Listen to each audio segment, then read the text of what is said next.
I'm Selna Kim, America's face of dating, and today we're going to be talking about how to stop being socially awkward forever. And let's just jump right into it. So first, I have a quick story that happened to me actually just the other day. So I was walking downtown Indianapolis, and there was a lady holding a kid about probably like 10 feet in front of me. And I'm walking behind her, and so the kid's over her shoulder, right? And he's waving to me, and he's like, hi, hi.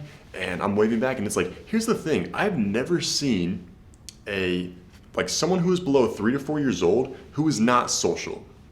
I've never seen a kid who is just not social. Like, they just love to talk. They love to interact with people, right? And so it's like, you can be in the grocery store and they're gonna wave to you and they're gonna say hi. You can be really anywhere. And so it's like, I'm walking down the street in Indianapolis and this lady's holding this kid and he's waving to me and he's saying hi, hi. And as soon as he waves to me and says hi to me, she she slaps him a little bit, not hard, not like abusive, but she taps him and she scolds him. She's like, don't talk to people you don't know.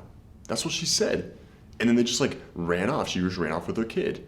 And this goes along with being socially awkward because Healthline.com, they found that if you grow up to be very shy or very socially awkward, then you tended to have overly protective parents or authoritarian parents. And this is because, just like the story I just told you, now you are growing up to believe that every single time you talk to somebody, you're going to get in trouble or that you're doing something wrong. And so over time, this takes effect on all of your conversations you have with crushes, with business negotiations, with just friendships and relationships in general.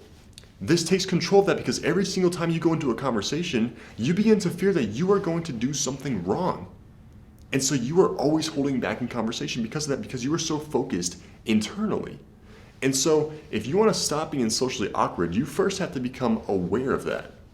And once you become aware of that, you can then do something about it. And it's because if you think about it, the person that you're talking to probably has dealt with the same exact thing, and they're probably very focused internally. They're probably sitting there thinking like, oh my gosh, like what if I say this? I'm gonna get in trouble. Or they're so worried, like they're so focused on their internal flaws that they can't even have a conversation. So you have two very, very people that are so internally focused talking to each other. And how can you make a connection with somebody when you are so focused on yourself? You can't. It's impossible. And so what you have to do there is three things that you should be doing in conversation to get out of your internal state where you're focused so internally and you're fearing having a conversation with somebody. There are three things to do. And the three things are cold reading, focusing on finding commonalities, and I forgot the third one. The third one is, of course, add on to their story. That is the third one, okay? So I had it written down in my notes, but the first one, cold reading, that's all you have to do. That is so easy to get out of your head and focus on somebody else. Let's say they were wearing a gym outfit. They're wearing some athletic gear. You could just cold read and assume about them, oh, you must really like to work out. And then you just spark some conversation with that and keep it going. The second thing, commonalities, that is one of the things that connects people very, very close together.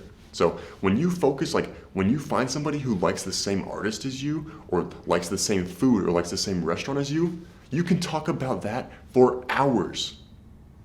For hours. And so you should focus because every single one of you watching this video right now, you have a commonality with me, with somebody who you want to be a potential business partner with every single person. You have a mom? Yes, you probably were born. If you're born, you probably have a mom, so you can talk about family. 50% or 60% of people worldwide have dogs. That's a commonality, okay? And then adding onto their story, if they're telling you a crazy story about something that happened to them, then you could just say something like, oh my gosh, you must have loved that, right? If it was really bad for them, you could sarcastically put that in there.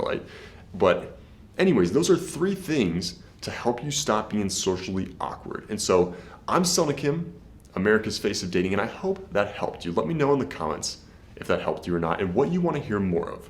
And I will see you next time.